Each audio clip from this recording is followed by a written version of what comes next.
Hello everyone, welcome to Azmal Ice Academy. Today we are going to discuss the last week's current affairs regarding polity and governance.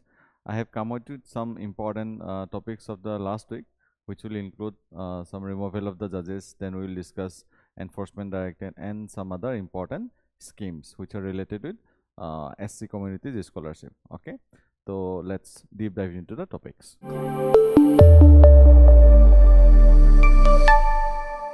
The first topic is here regarding cookie Jew demand. Now, एक cookie Jew एक council गठित हुआ था in the last year 2024. ये देखिए ये क्यों गठित हुआ था? बिकॉज ऑफ द मणिपुर जो इंसिडेंट हो रहा था ना, एक्सट्रीम जो सिचुएशंस वगैरह हो रहा था, उन सबको मद्देनजर रखते हुए जो कुकी कम्युनिटी है और जू कम्युनिटी है, उन लोगों ने मिलके एक काउंसिल गठित किया था. उस काउंसिल अभी वो न्यूज़ में इसलिए है because this council is demanding a separate union territory with a legislative assembly.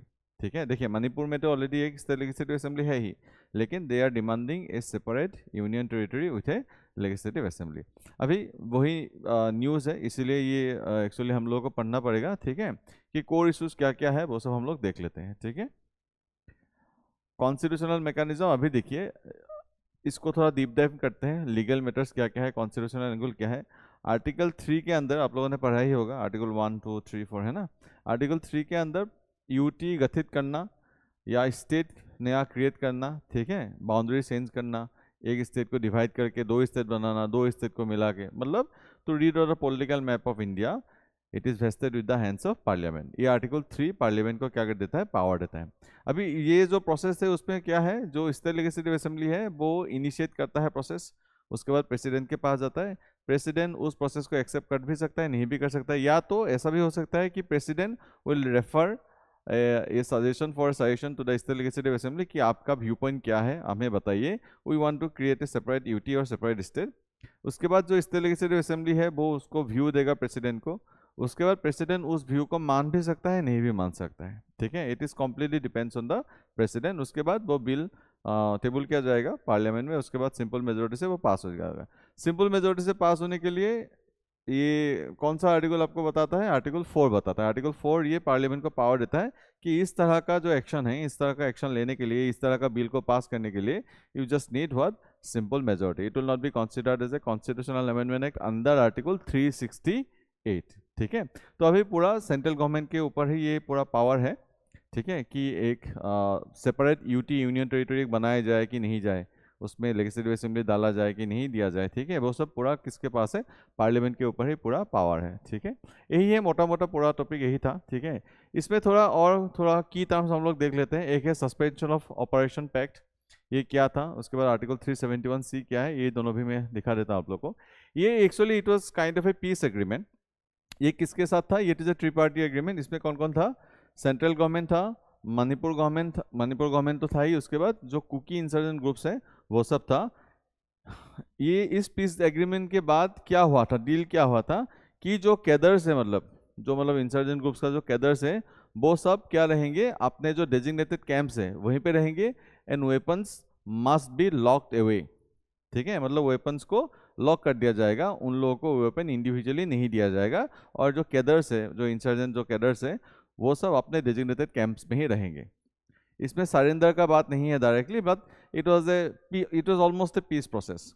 अभी उसका तो मतलब वायलेशन हुआ ही है, हम लोगों ने देखा ही है मणिपुर में क्या हुआ है क्या नहीं हुआ है. ये 2008 में ही हुआ था. उसके बाद तो ऑब्वियसली हम लोगों ने देखा ही है क्या सिचुएशन हुआ था मणिपुर में, तो उसका भी वायलेशन हुआ था. आर्टिकल 371C क्या बोलता है, article 371 gives a special power to the Manipur कि प्रेसिडेंट चाहे, एक्चुअली प्रेसिडेंट को देता है ये पावर, अगर प्रेसिडेंट चाहे तो एक स्पेसिफिक एक ग्रुप बना सकता है which will be constituted with the legislative assembly members of the hill areas.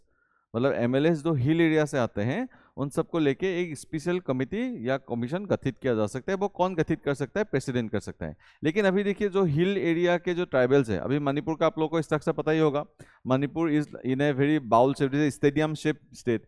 ऐसा मतलब चारों तरफ क्या है, पहाड़ है, चारों तरफ क्या है, पहाड़ है, और बीच में ये प्लेन एरिया है. ये प्लेन एरिया में मेइटी कम्युनिटी लोग रहते थे, और जो ये पहाड़ एरिया थे उसमें हिल्स जो ट्राइब्स रहते थे वो सब रहते थे, कुकी वगैरह वो सब रहते थे। अभी इंसर्जेंसी जो हुआ था, जो एक्सट्रीम सिचुएशन हुआ था, वो इन दोनों के बीच में ही हुआ था because of some educational job rights. Okay, तो उसके वजह से हुआ था। अभी आर्टिकल 371C तो प्रेसिडेंट को ये पावर देता है, वो प्रोविजन तो था ही, लेकिन सिचुएशन ऐसा चेंज हो गया है मणिपुर में। अभी जो हिल ट्राइब्स है वो लोग बोल रहे हैं कि नहीं, दूसरा कमीशन नहीं चाहिए, हम लोग को क्या चाहिए, एक सेपरेट यूटी ही चाहिए हम लोग को। We need a separate UT so that we can implement our own rules regulations, we can run our own government। और यूटी के साथ क्या डिमांड कर रहे हैं, एक लेजिस्लेटिव असेंबली भी वो लोग डिमांड कर रहे हैं। अभी ऑब्वियसली वो देखा जाएगा, वो डिमांड वो एग्जीक्यूट होता है नहीं होता है, देते हैं नहीं देते, वो तो देखा जाएगा, लेकिन अभी न्यूज़ यही है। ठीक है, तो these are the things I have given a MCQ down here, you can attempt it. Next topic है opening doors income limit hike for SC scholarship. अभी देखिए क्या हुआ है, एससी स्कॉलरशिप के लिए एक मॉनिटरी क्राइटेरिया रखा गया था कि 2.5 लाख तक, मतलब अगर आपका एनुअल इनकम है, फैमिली का एनुअल इनकम है, तभी आपको एससी जो post matric and pre matric जो एजुकेशनल स्कॉलरशिप वगैरह है वो सब आपको फ़ायदा मिलेगा। मतलब okay, you can have the benefits if your parents annual income is up to 2.5 lakhs। अभी इसके वजह से because of the inflation and the degradation of the rupee and the value of the money has been decline, because of that thing a lot of beneficiaries has been rejected by the authority, क्योंकि वो उस slab में नहीं आ रहे थे। From 2014 to till now the inflation rate is very high. Inflation तो हुआ ही है और वो होता ही है, ऐसा नहीं कि लास्ट 10 साल में ही हुआ है, उससे पहले भी हुआ है। When economy progress inflation will come along it, वो अच्छा साइन भी है। ज़्यादा इन्फ्लेशन हो तो ऑब्वियसली खराब चीज़ है, लेकिन रुपी का जो वैल्यू है वो तो डिग्रेड हुआ है। अभी रुपी का जो डॉलर के साथ जो कंपैरिजन है वो तो अराउंड 90 रुपीज़ हो गया है ना। तो रुपी का वैल्यूएशन कम हो गया है, मतलब परचेसिंग पावर अल्टीमेटली क्या हो गया है, कम हो गया है।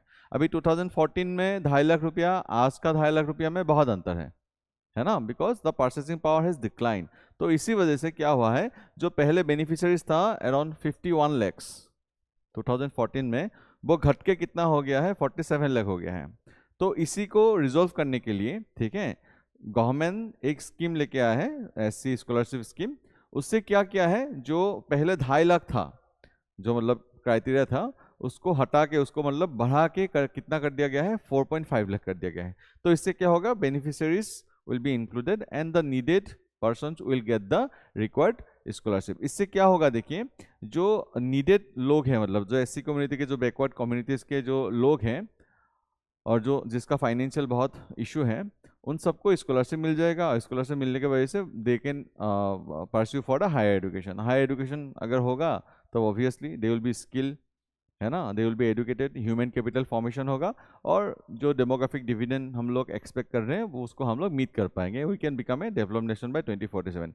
इसी तरह से आप खींच सकते हैं। I am just giving you the example of it, that how you can link this things one another, कि इस स्कीम के साथ बेनिफिशियल क्या क्या होगा, बेनिफिशियरी क्या क्या आएगा, इकोनॉमिक बेनिफिट आ जाएगा, ठीक है, उसके बाद सोशल बेनिफिट भी आ जाएगा। सोशल बेनिफिट कैसे आ जाएगा, मैंने बहुत दिनों पहले आप लोगों को एक कॉन्सेप्ट सिखाया था, सोशल मोबिलिटी का कॉन्सेप्ट सिखाया था आप लोगों को। तो अगर if you have higher access, sorry, if you have greater access with the higher education institutions, okay, then you have a very good chance of what, climbing the social ladder। सिखाया था ना मैंने। तो अल्टीमेटली सोशल मोबिलिटी भी क्या होगा, अच्छा होगा देश का। तो अल्टीमेटली ओवरऑल देश के लिए ही पूरा क्या होगा, सही होगा। अभी ये जो स्कीम है, it is a central sponsored scheme, ठीक है। आप लोगों को प्रीलिम्स पॉइंट ऑफ व्यू से इसको आप लोग को मद्देनजर रखते हुए कि it is a centrally sponsored scheme, central sector scheme नहीं है। सेंट्रल सेक्टर स्कीम में क्या होता है, it is completely paid by the government, central government. Centrally sponsored scheme में क्या होता है, जनरली 60:40 का रेशियो रहता है, कभी कभी 70:30 भी रहता है। और जनरली जो हिल स्टेट्स हैं, north eastern states and other hill states, उसके लिए 90:10 का रेशियो रहता है, ठीक है। सेंट्रल गवर्नमेंट इन नॉर्मली 60% वो पे करते हैं और 40% स्टेट गवर्नमेंट को पे करना पड़ता है। और जो हिल एरियाज है, हिल स्टेट्स हैं, जैसे आसाम हो गया, अरुणाचल हो गया, ठीक है, उन सब के लिए सेंट्रल स्पॉन्सर्ड स्कीम में भी 90:10 होता है। 90% will pay by the central government, 10% will be pay by the state government, okay. ये क्या है, कि post matric and pre matric scholarship scheme है for the SC category students, ठीक है। इसमें और एक इंपॉर्टेंट चीज यहाँ पे डाला गया है, क्या है, डिग्निटी क्लॉज। डिग्निटी क्लॉज क्या है, ये specifically for the pre matric scheme, post matric के लिए नहीं है। जिसके parents unclean and hazardous occupations में हैं, जैसे मैनुअल स्कैवेंजिंग हो गया, ठीक है, इस तरह का अगर वो लोग एक्टिविटी में वो इन्वॉल्व है बिकॉज ऑफ सोशल सर्कमस्टेंसेस, उन सब के लिए कोई भी फाइनेंशियल क्राइटेरिया है ही नहीं। ये जो अपर लिमिट दिया गया है ना 4.5 लाख, वो भी हटा दिया गया है। Okay, that's a very good step, क्योंकि इससे क्या होगा, जो वो बहुत नीचे तबके का जो लोग हैं which are socially discriminated, when they are socially discriminated they will economically discriminated also, तो उन लोगों के लिए जो पैसा का क्राइटेरिया है वो हटा दिया गया है। It's a very positive step, ठीक है। तो यहाँ पे मैंने ये इसको शॉर्ट करके देख रखा है। देखिए कॉन्स्टिट्यूशनल स्पीच आर्टिकल 46 को ये आप फिल करता है obviously. Article 46 is part of our DPSP, है ना, which mandate to promote educational interest of the weaker sections, है ना। आर्टिकल 46 इसको प्रमोट करता है। इस स्कीम का नोडल मिनिस्ट्री कौन है, ministry of social justice and empowerment. ST के लिए मिनिस्ट्री ऑफ ट्राइबल अफेयर्स है, आप लोग बहुत ध्यान रखिए। इस स्कीम को इम्प्लीमेंटेशन कौन करेगा, ministry of social justice and empowerment, ठीक है। तो यही था पूरा topic. Hope you have understood that topic. Then next आ जाता है प्रायर सैंक्शन वाला इशू, ठीक है। Section 17A of PC act, prevention of corruption act, okay, उसमें एक अमेंडमेंट लाके ये आर्टिकल मतलब क्लॉज 17A इसको ऐड किया गया था। इसके वजह से अभी थोड़ा मतलब न्यूज़ में है। ये पहले देख लेते हैं हम लोग क्या है प्रिवेंशन ऑफ करप्शन एक्ट, उसके बाद सेक्शन 17A भी हम लोग देख लेते हैं क्या है। अभी केस क्या हुआ है देखिए, पहले तो इसको देख लेते हैं, उसके बाद मैं आपको बताता हूँ करंट कॉन्टेक्स्ट क्या है। पहले 17A क्या है वो देख लेते हैं। अभी देखिए क्या है, जो प्रिवेंशन ऑफ करप्शन एक्ट है उसमें 2018 में एक अमेंडमेंट करके सेक्शन 17A को ऐड किया गया है, उसको गेट कीपर बोला गया है। अभी देखिए ये क्या होता है, अभी अगर कोई भी एजेंसी अगर किसी गवर्नमेंट ऑफिशियल के against prevention of corruption act के अंदर मतलब इन्वेस्टिगेशन करना चाहे तो पहले सेंट्रल गवर्नमेंट से परमिशन लेना पड़ेगा, गवर्नमेंट से आपको परमिशन लेना पड़ेगा, तभी आप उनके अगेंस्ट क्या कर सकते हो, इंक्वायरी शुरू कर सकते हो। इसको क्या बोला गया है, गेट कीपर क्लॉज। इसका जस्टिफिकेशन क्या दिया गया था कि जो ऑनेस्ट ऑफिशियल्स हैं, ऑनेस्ट ऑफिशियल्स को सेफगार्ड करने के लिए कभी कभी वो ऑनेस्ट ऑफिशियल्स क्या करते हैं कि डिस्क्रिशनरी पावर यूज करते हैं because of some special circumstances. ऐसा सिचुएशन आता है हर एक एडमिनिस्ट्रेटर के मतलब सामने कि they need to take some strong steps, they need to take some discretionary policies or discretionary steps which in long term is very much beneficial, और वो सही भी है, but it's a legal grey zone आप बोल सकते हैं। वहाँ पे उस ऑनेस्ट ऑफिसर्स को मतलब लीगल लूपहोल के द्वारा कोई एजेंसी फंसा ना दे या उसको सेफगार्ड करने के लिए ये सेक्शन 17A लगाया गया था कि जो ऑनेस्ट ब्यूरोक्रेट्स हैं उन सबको फ्री हैंड दिया गया है कि आप कीजिए, अच्छा काम कीजिए, डिस्क्रिशनरी पावर यूज कीजिए जहां पे आपको करना है, ठीक है। आपके अगेंस्ट अगर इन्वेस्टिगेशन होना होगा तो पहले गवर्नमेंट के थ्रू ही आपको जाना पड़ेगा, डायरेक्टली इन्वेस्टिगेट नहीं कर सकते हो under the prevention of corruption act, ठीक है। अभी इशू ये निकल के आ रहा है कि ये तो मतलब ऐसा चीज हो गया कि मैं कुछ काम कर रहा हूं, मेरे ऊपर जो अकाउंटेबिलिटी है वो चेक करने के लिए आपको मुझे ही पूछना पड़ेगा। Ultimately, the government employees are what? Answerable to the government. अगर एक एम्प्लॉय ने कुछ किया है, ठीक है, आप एक थर्ड पार्टी जो आपके ऊपर इन्वेस्टिगेशन करना चाहती है वो कर नहीं सकती है, तभी वो कर पाएगी जब गवर्नमेंट को पूछा जाएगा। अभी ऐसा भी तो हो सकता है ना कि government has instructed to do that, to do something for the official, हो सकता है ना ऑफिशियल को बोला हो गवर्नमेंट ने ही कि आप वो कीजिए, वो शायद मतलब वो सपोज ऐसा हो गया, वो इलीगल हो सकता है, लेकिन आप उसके अगेंस्ट इन्वेस्टिगेशन नहीं कर सकते हो। नहीं कर सकते हो मतलब कि कर सकते हो लेकिन गवर्नमेंट का परमिशन चाहिए होगा। अभी गवर्नमेंट क्यों परमिशन देगा, क्योंकि अगर वो फंस गया तो पूरा गवर्नमेंट पर भी फंस जाएगा, है ना। मतलब जो कर रहा है उसी से पूछना पड़ेगा, क्या आप मेरे अगेंस्ट इन्वेस्टिगेशन कर सकते हो कि नहीं कर सकते हो, ऐसा पूछना पड़ेगा, ठीक है। तो that is the actual issue, ठीक है। इससे मतलब मिस यूज ऑफ पावर जो इशू है वो ही सामने निकल के आता है, ठीक है। अभी रिसेंटली क्या हुआ है वो देखते हैं। एक कोर्ट में केस चला है, ठीक है, ऑन 13 जनवरी एक वर्डिक्ट दिया है, 2 बेंच जज था, ठीक है, 2 जज बेंच था सुप्रीम कोर्ट में, उसने एक स्प्लिट वर्डिक्ट दिया है, मतलब एक ने फॉर बताया है, एक ने थोड़ा अगेंस्ट बताया है, इसीलिए अभी इसको रेफर किया गया है एक हायर बेंच में which will be headed by the CGI, इसी वही है न्यूज़, ठीक है। अभी देखिए इसमें मैंने लिख भी रखा है कि इसका पॉजिटिव क्या है, लेजिस्लेटिव इंटेंट क्या था, तो shield the honest officer from frivolous and mala fide prosecutions that cause policy paralysis, है ना। अगर कोई government officer discretionary power use करके कुछ कर ही नहीं सकता है, तब तो कोई काम करेगा ही नहीं, because there is lot of loopholes in the legal system, है ना। उससे आगे बढ़ के आपको करने के लिए आज़ादी मिलना चाहिए, नहीं तो पॉलिसी पैरालिसिस हो जाएगा, है ना। और system is very complex. Controversy क्या है, critics argue that revives the single directive, bureaucratic immunity, actually immunity दे देता है, previously struck down supreme court in Vineet Narayan case violating rule of law. अभी देखिए इससे और एक चीज निकल के आता है कि जो ब्यूरोक्रेट्स है जिसके साथ मतलब अच्छा रिलेशन है गवर्नमेंट का, गवर्नमेंट मतलब क्या, स्पेशली जो गवर्नमेंट है एकेडमिकली गवर्नमेंट मतलब the 3 organs, judiciary, legislature, executive, लेकिन हम जो डे टू डे लैंग्वेज में यूज करते हैं गवर्नमेंट मतलब we are directing towards the executive, executive मतलब क्या, पीएम, काउंसिल ऑफ मिनिस्टर्स, है ना, council of minister headed by PM, specially the cabinet. अभी किसी अगर कैबिनेट के साथ कोई एक अच्छा ब्यूरोक्रेट का कुछ अच्छा रिलेशन है, वो तो कभी नहीं फंसेगा, कभी नहीं फंसेगा, क्योंकि ये जो डिप्लोमेटिक मतलब जो ये ब्यूरोक्रेटिक इम्यूनिटी मिल गया है उसको, वो तो कुछ भी करेगा, उसको सिर्फ गवर्नमेंट के साथ अच्छा रिलेशन मेंटेन करना है कि नहीं, तो दैट्स द इशू एक्चुअली। अभी देखते हैं इस जजमेंट का 2 पाथ मैंने बताया है, एक जज ने बोला है कि ये सही है, एक जज ने बोला है कि नहीं है, उसका जस्टिफिकेशन क्या दिया है, सॉल्यूशन क्या दिया है, वो देखते हैं थोड़ा।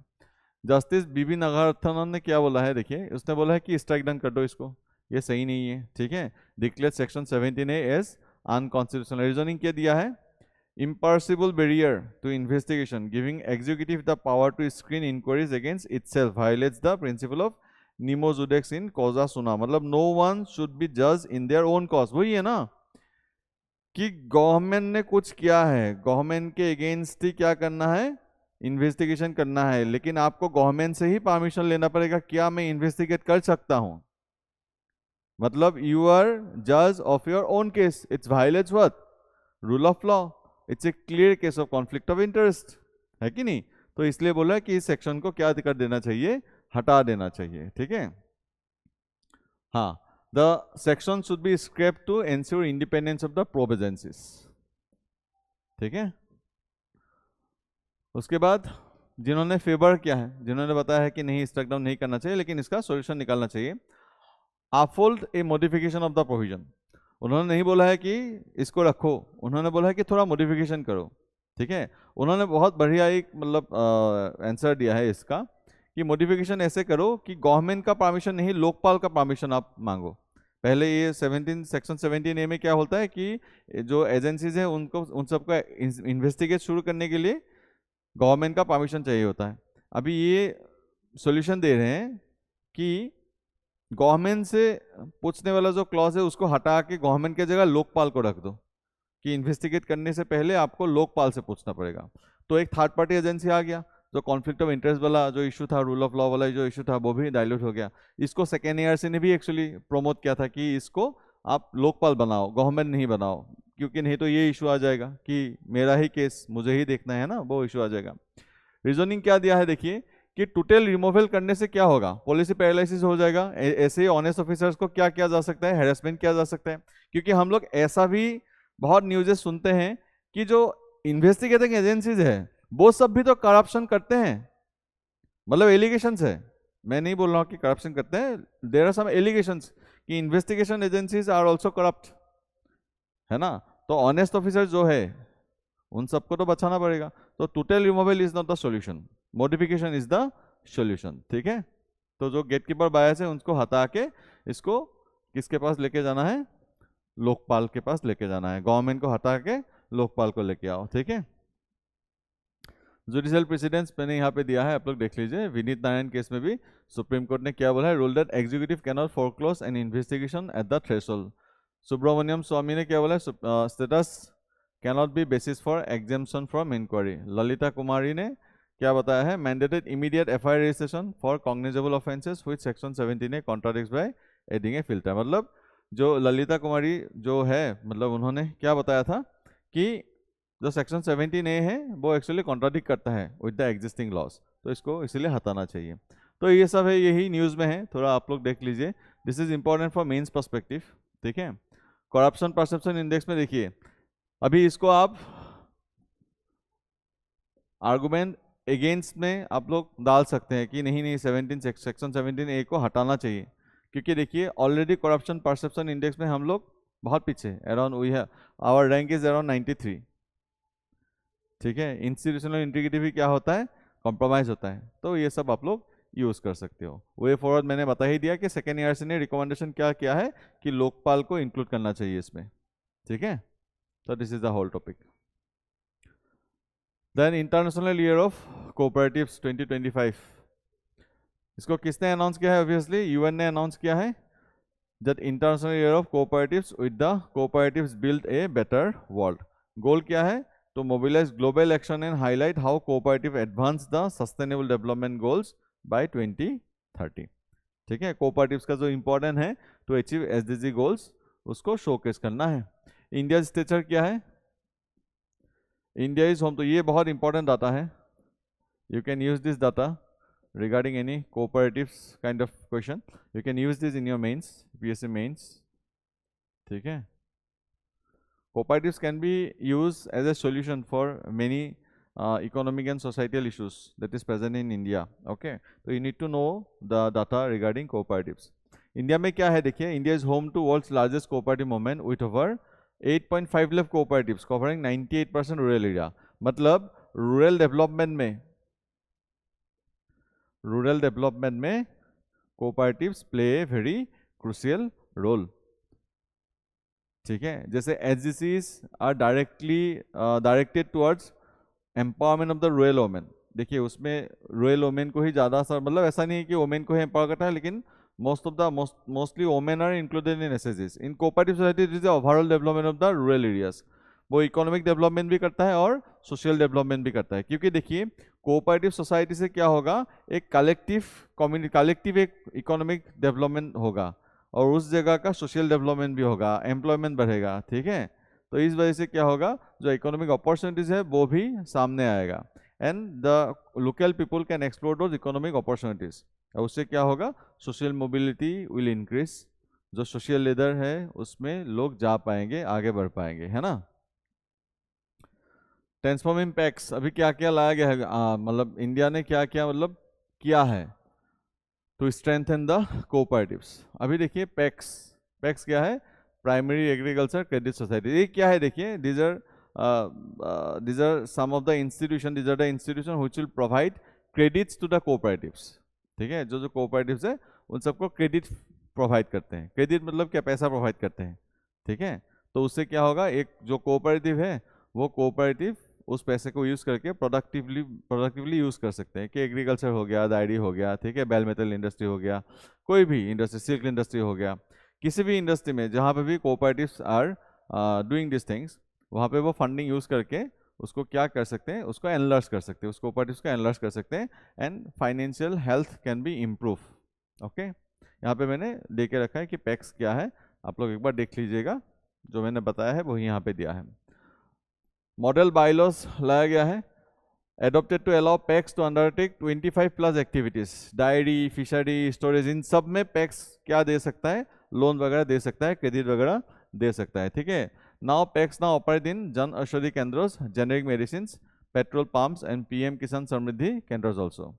Digitisation, a massive drive to computerize PACS and link them to NABARD via ERP software underway to ensure transparency. तो डिजिटल इंडिया का ये एक इनिशिएटिव आप बोल सकते हो, it is a push to what, digital India in the specially in the rural areas, क्योंकि आपको कोऑपरेटिव सोसाइटी जनरली कहाँ पे देखेंगे, रूरल एरियाज में ही देखेंगे, ठीक है।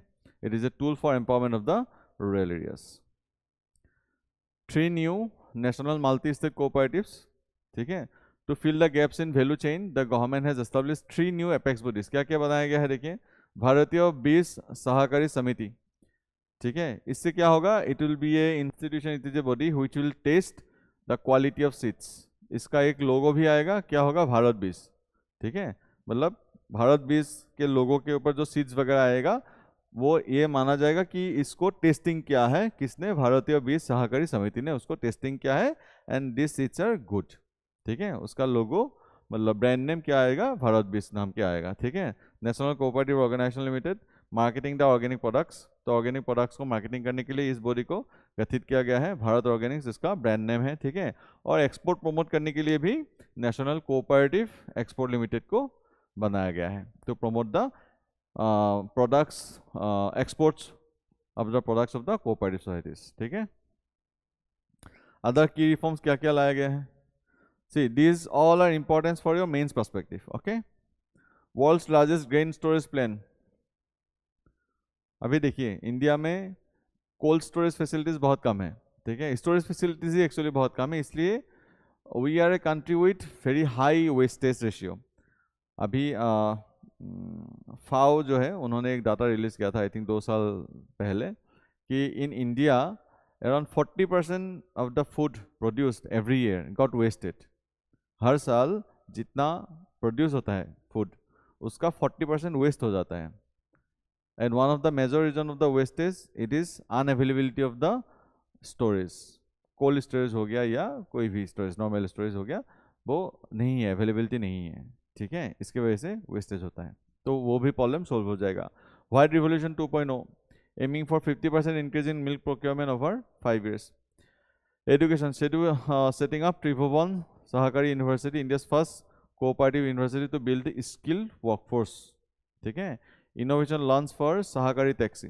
अभी सहकारी टैक्सी आया है कि जो a driver own cooperative at backed by Amul to rival private cab categories. ठीक है, तो ये सब some of the government initiatives हैं कोऑपरेटिव सोसाइटीज को स्ट्रेंथन करने के लिए, कोऑपरेटिव सोसाइटीज में जो लोग इन्वॉल्व हैं उन सबको स्किल करने के लिए, उनको फाइनेंशियली एम्पावर करने के लिए, इकोनॉमिकली एम्पावर करने के लिए ये सब स्टेप्स लाया गया है। ठीक है, देन नेक्स्ट हम लोग चलते हैं, ईडी के ऊपर एक क्वेश्चन आया है। ठीक है, challenge of media trials. ED recently for last 1.5 year it is in news enforcement directorate. ठीक है, बहुत सारे एलिगेशन भी लगाए हैं, उसके बाद ऐसा भी हुआ है कि ED is generally use by the ruling party to pressurize the opposition parties. ठीक है, तो ये सब एलिगेशन वगैरह चल रहा है, तो उन सब के ऊपर ही मतलब उन सबको सराउंडिंग करके ये एक न्यूज़ है, एक आर्टिकल आया है, बहुत अच्छा आर्टिकल आया था, उसको लेके मैंने ये क्या है। ठीक है, ईडी यहाँ पे क्या बताया गया है कि ईडी क्या करता है, जो prevention of money laundering act उसको कभी कभी मिस यूज भी करते हैं। ठीक है, by using media, by using media क्या करते हैं एक्चुअली, मीडिया ट्रायल क्या बोल रहे हैं, मीडिया ट्रायल मतलब क्या है कि मीडिया में कुछ न्यूज़ लीक हो गया है, उसके बाद news channels are running that news. ठीक है, उसके बाद एक परसेप्शन बन जाता है सोसाइटी में कि ये बंदा तो गलत ही है, इसने ये क्राइम किया ही है।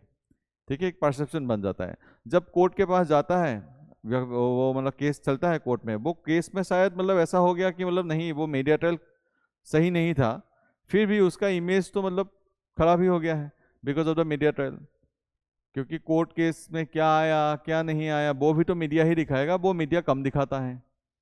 जो मीडिया ट्रायल था वो पूरा मतलब जोर शोर से चलता है, और जिसका मतलब जो पब्लिक इमेज था वो पब्लिक इमेज तो ऑलरेडी खराब हो ही चुका है, बिकॉज और जो परसेप्शन है जो सोसाइटी में वो बहुत जल्दी बन जाता है। जल्दी बन जाता है मतलब इन द सेंस कि news on the basis of news, on the basis of some news agencies या मतलब सोशल मीडिया, उन सब से बन जाता है। लोग नहीं देखते हैं ढूंढ के कि इसमें फैक्ट्स क्या है, डाटा क्या है। ठीक है, एक्चुअली ये हो रहा है कि नहीं हो रहा है, लोगों के पास इतना समय है नहीं। ठीक है, लोगों के पास इतना समय है नहीं, तो जो मीडिया हाउसेस जो परसेप्शन बनाता है वही परसेप्शन बन जाता है, तो अल्टीमेटली वो कोर्ट में वो बंदा केस जीत भी जाए तब भी उसका पब्लिक इमेज तो खराब हो ही चुका है। ठीक है, तो ईडी के ऊपर ये एलिगेशन है कि ईडी ने क्या किया है, जो मतलब अपोजिशन पार्टी के लीडर्स हैं उन सबको अरेस्ट किया, अरेस्ट करने के बाद कुछ कुछ इन्फॉर्मेशन, सिलेक्टिव इन्फॉर्मेशन मीडिया में लीक कर दिया, और मीडिया हाउसेस ने क्या किया, उन सबको पूरा चलाया। चलाने की वजह से क्या हुआ, जो अपोजिशन पार्टी जो था उसका इमेज बहुत खराब हो गया, या जो पॉलिटिशियंस थे उनका इमेज बहुत खराब हो गया है। ठीक है, तो ये एलिगेशन वगैरह कुछ चल रहा है, उसको ही हम लोग थोड़ा डीप डाउन करके देखते हैं। ईडी क्या है? Enforcement directorate. It is a specialized financial investigation agency under department of what? Revenue, ministry of finance. It acts under two laws. One is what? FEMA, Foreign Exchange Management Act, ठीक है, it is a civil law, and PMLA, Prevention of Money Laundering Act, ठीक है, it is a criminal law, ठीक है। अभी जो PMLA है, Prevention of Money Laundering Act, it is a criminal law and it is generally used for the terror fundings and everything, okay, money laundering, मतलब हाँ terror funding ही नहीं, terror funding is one of the element of money laundering. Money laundering मतलब क्या? घुमा के पैसा, काला धन को मतलब व्हाइट करना, व्हाइट वॉश करना, है कि नहीं? तो उसको रोकने के लिए इस लॉ के अंदर ईडी विल एक्ट। इसमें क्या है देखिए, ये जो ईसीआईआर है, ईसीआईआर क्या है? ECIR it is a type of what? FIR. जैसे पुलिस के पास एफआईआर मतलब फाइल होने के बाद वो केस चलता है, ठीक है, पहले एफआईआर फाइल होना पड़ेगा, है ना, फर्स्ट इन्फॉर्मेशन रिपोर्ट। उसी तरह से ईडी के पास भी ईसीआईआर फाइल होना पड़ेगा, उसके बाद ही ईडी क्या कर सकता है? इन्वेस्टिगेट कर सकता है। लेकिन कुछ कुछ केसेस में क्या हुआ है, ईडी ने ईसीआईआर फाइल होने से पहले ही इन्वेस्टिगेशन शुरू कर दिया था, तो वो भी एक एलिगेशन चल रहा है, ठीक है। अभी देखिए क्या है, ED register enforcement cases information report which is equivalent to a police FIR. अभी प्रेडिक्टेड ऑफेंस क्या है? ED cannot start a case on its own, there must be a primary crime like corruption, theft, cheating registered by the police CBI first, this is called scheduled offence, ठीक है। लेकिन ये सब नहीं होके भी ईडी ने शुरू कर दिया था कुछ कुछ केसेस में, तो वही इसीलिए न्यूज़ में है कि पहले पुलिस को रिपोर्ट करना पड़ेगा या सीबीआई को रिपोर्ट करना पड़ेगा, उसके बाद ईसीआईआर फाइल होगा, फाइल होने के बाद क्या होगा? ED will take charge. Issues क्या क्या है? The wayward agency, procedural violations, ignoring the rule, ED is accused of raiding premises without registering ECIR a valid predicate offence, ठीक है। मद्रास हाई कोर्ट ने stated ED proceedings ruling that agency has no authority to act on mere suspicion without primary crime. तो Madras high court ने ये clearly बोल दिया है कि on the basis of suspicion ED cannot do it, ED cannot start investigation, okay, ED is limited in that sense. ED can only act after a report has been filed by police or the CBI. After that the enforcement directorate can file the ECIR and after that the case can be initiated or investigation can be initiated. Without initiating the ECIR, ED cannot go for surveillance or ED cannot investigate into the cases and raid the houses of respected people. इसको Madras high court ने क्या कर दिया है? मतलब prevent कर दिया है कि ED cannot do that, लेकिन ED ने किया भी था, इसलिए मद्रास हाई कोर्ट ने उसको प्रिवेंट किया है, इसीलिए ये मतलब इस आर्टिकल में ये सब दिया गया है। इसके बाद ये बोल रहा है कि ये एक ड्रैकोनियन पावर्स दिया गया है, ठीक है, PMLA provisions are exceptionally tough. क्या क्या दिया गया है देखिए, section 50, statements given to ED officers are admissible in court. ये तो सेल्फ इंक्रिमिनेशन के अगेंस्ट है ना आर्टिकल 20 में, है कि नहीं? तो section 50 gives the power to the ED officers कि ईडी के सामने जो मतलब सस्पेक्टेड पर्सन है उन्होंने जो बोला है वो क्या माना जाएगा? कोर्ट में एज एन एविडेंस पेश किया जाएगा, पेश किया जा सकता है, मतलब ऐसे नॉर्मली नहीं किया जा सकता है। पुलिस के सामने दिया गया जो स्टेटमेंट है वो कोर्ट में क्या नहीं है, एज ए एविडेंस माना नहीं जाता है, ठीक है, वो एक्सेप्ट नहीं किया जा सकता है। हाँ, मजिस्ट्रेट के सामने जो स्टेटमेंट दिया जाता है उसको केस बाय केसेस बेसिस में एज कोर्ट में एडमिसिबल माना जाता है, लेकिन पुलिस के सामने, ईडी के सामने जो मतलब पुलिस के सामने जो दिया जाता है वो एडमिसिबल नहीं है, लेकिन ईडी के सामने जो दिया जाता है वो एडमिसिबल है। सेक्शन 45 बेल, इसमें क्या है? Reverse burden proof. हम लोगों का जो क्रिमिनल जस्टिस सिस्टम वो क्या है कि इनोसेंट टिल प्रूवन गिल्टी, यहाँ पे उल्टा है, ठीक है, गिल्टी अनटिल प्रूवन इनोसेंट। आपके ऊपर जिम्मा है, you need to prove that you are innocent, नहीं तो क्या होता है पुलिस के ऊपर ये जिम्मा है कि police need to prove that that person is guilty. यहाँ पे उल्टा है, यूएपी में भी यही था, इशू था, ठीक है। मीडिया ट्रायल फाइनोमेना मैंने ये बता भी दिया है कि in some of the cases ED selectively leak some of the information और उसके वजह से मीडिया ट्रायल हुआ, पब्लिक इमेज खराब हुआ, ठीक है, पब्लिक प्रेशर भी आया, तो वो सब बहुत इंपॉर्टेंट चीज़ है। इससे इम्पैक्ट क्या होता है? राइट टू डिग्निटी का इम्पोर्ट है, आर्टिकल 21, राइट टू प्राइवेसी हनन होता है, राइट टू डिग्निटी इम्पैक्ट होता है ना, पब्लिक इमेज खराब हो जाता है कि नहीं? तो this negatively impacts the thing. Federal friction क्या है, देखिए सेंटर स्टेट में भी ये एलिगेशन है ये सब कि it is frequent raids on opposition ruled states like West Bengal, Tamil Nadu are seen as an infringement on the federal principles as law and order is a state subject. Law and order क्या है, एक state subject है, लेकिन central government uses enforcement directorate to pressurize the state government which are not running by the ruling government. Though law and order is a part of what state subject. ठीक है, तो ये सब कुछ कुछ angles है जिससे निगेटिव इम्पैक्ट होता है. ठीक है, अभी देखिए ये जो पूरा घटना है, ये जो पूरा मतलब एलिगेशन वगैरह है, इससे क्या होता है, इससे एक्चुअली जो रूल ऑफ लॉ है, रूल ऑफ लॉ वायलेट हो रहा है कि जो मतलब लॉ है, लॉ में जो लूपहोल्स है उन सबको यूज किया जा रहा है, यूज मतलब मिस यूज किया जा रहा है. This special powers were given so that special circumstances need what special powers. लेकिन उस स्पेशल पावर्स को अगर फॉर पॉलिटिकल बेनिफिट आप यूज करेंगे तब तो सही नहीं होगा. ये ईडी वाला पूरा क्या इशू है, मैं पूरा एक बार खोल के आप लोग को बता देता हूँ. एनफोर्समेंट डायरेक्टोरेट दो कानूनों के अंदर काम करता है. एक तो क्या है PMLA, prevention of money laundering act, और एक क्या है FEMA, foreign exchange management act. जो फेमा है वो सिविल लॉ है, सिविल ऑफेंसेस के लिए है, और जो पीएमएलए है वो एक क्रिमिनल ऑफेंस माना जाता है. अभी देखिए मनी लॉन्ड्रिंग केसेस में ED can not act suo motu. ठीक है, खुद ब खुद इन्वेस्टिगेशन शुरू नहीं कर सकता है on the basis of some FIR or any report given by police or CBI. On the basis of that only ED can start the investigation. But before investigation ECI need to be filed. ठीक है, उसके बाद ही investigation किया जा सकता है, Reds किया जा सकता है. अभी ये जो पीएमएलए है, पीएमएलए को ड्रैकोनियन बोला गया है इस आर्टिकल में. क्यों ड्रैकोनियन बोला गया है? Because of the two sections. One section says that कि जो एलिगेशन जिसके ऊपर लगाया गया है वो जो ईडी ऑफिसर्स के सामने जो बोलेगा उसको कोर्ट में एडमिसिबल माना जाएगा. ठीक है, the statement given by the accused will be considered as admissible in the court which are given in front of ED officials. Generally क्या होता है, पुलिस के सामने जो स्टेटमेंट दिया जाता है वो कोर्ट में एडमिसिबल नहीं है, मतलब एज ए एविडेंस यूज नहीं कर सकते हो. लेकिन इस केस में ईडी के सामने जो स्टेटमेंट दिया जाएगा it can be use as a evidence. Second क्या दिया गया है कि burden of proof is lies with the accused. जिसको एक्यूज किया गया है उसके पास ये मतलब लायबिलिटी आ जाता है कि आप प्रूफ कीजिए कि आप इनोसेंट हो. जनरली क्या होता है, इनोसेंट प्रूवन टिल गिल्टी. ठीक है, जब तक गिल्टी ना हो तब तक इनोसेंट माना जाएगा. इस केस में क्या है, ईडी को ये पावर दिया गया है अकॉर्डिंग टू दिस एक्ट कि गिल्टी टिल प्रूवन इनोसेंट. और बर्डन ऑफ प्रूफ किसके पास है, एक्यूज के पास है. It is not the responsibility of the ED to prove that that person is guilty. It is the responsibility of the accused to prove that he is or she is innocent. इसीलिए ED को draconian माना जा रहा है. ठीक है, that is the issue. लेकिन इसमें जस्टिफिकेशन भी ये है कि देखिए PMLA prevention of money laundering है, मनी लॉन्ड्रिंग में टेरर फाइनेंसिंग भी होता है. उन सबको रोकने के लिए देखिए ये कंट्री वाइज इंटरनेशनल एक इशू है.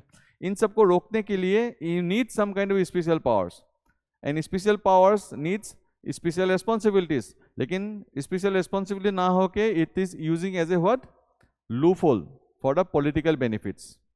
तो वही इस पूरा आर्टिकल का सार है. ठीक है, तो ईडी एनफोर्समेंट डायरेक्टोरेट है, ये तो मैंने आपको बता ही दिया है. The whole summary of this case is like this. Okay, आगे बढ़ते हैं. Next judicial removal, gate keeper problem. इसको मैं समराइज करके आप लोगों को बता देता हूँ. अभी देखिए क्या हुआ है, एक मोशन मतलब 2025 दिसंबर में 107 MPs in Lok Sabha actually submitted A motion to remove justice GR Swaminathan of Madras high court because of his actions which are considered as non secular. ठीक है, तो ये एक मोशन मतलब एक मोशन उठाया गया और 107 MPs have signed that motion. अभी देखिए रिमूवल ऑफ जजेस क्या प्रोसीड्यूर क्या है. जजेस इंक्वायरी के 1968 ये बोलता है कि देखिए एक जज को रिमूव करने के लिए आपको पहले एक मोशन पास करना पड़ेगा. मोशन पास करना पड़ेगा मतलब क्या, मोशन को एक सपोर्ट करना पड़ेगा. ठीक है, दैट मोशन टू रिमूव ए जज ऑफ सुप्रीम कोर्ट और high court. Okay, you need to have the support of 100 members in Lok Sabha and 50 members in Rajya Sabha to initiate the motion. अगर सपोज लोकसभा में 100+ लोगों ने सपोर्ट कर दिया कि इस व्यक्ति को क्या करना है, रिमूव करना है। वो मोशन एक्सेप्ट करना ना करना वो किसके ऊपर है, लोकसभा स्पीकर के ऊपर है। अगर राज्यसभा में है तो वो क्या होगा, राज्यसभा चेयरपर्सन के ऊपर है।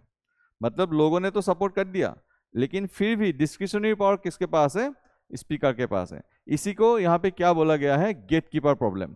क्योंकि आफ्टर एक्सेप्टेड बाय और supported by more than 100 members in the Lok Sabha, still it is the discretionary power of the speaker whether to initiate the motion of removal of the Supreme Court or not।